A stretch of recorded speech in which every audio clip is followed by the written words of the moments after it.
بسم اللہ الرحمن الرحیم۔ بے روزگاری کا خاتمہ کے لیے وظیفہ۔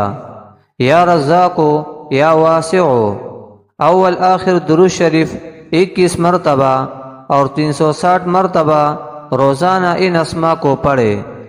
اس اسم مبارک کو پڑھنے والے کو اللہ پاک باعزت روزگار اور قرض سے نجات عطا فرما دیتا ہے۔ مشکل کام آسانی سے ہوں گے انشاءاللہ۔ چلتے پھرتے یا قائم یا کریم پڑھے۔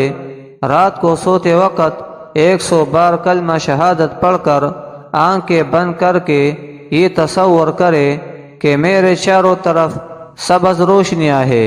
یہ عمل روزانہ 15 منٹ 3 ماہ تک کرے۔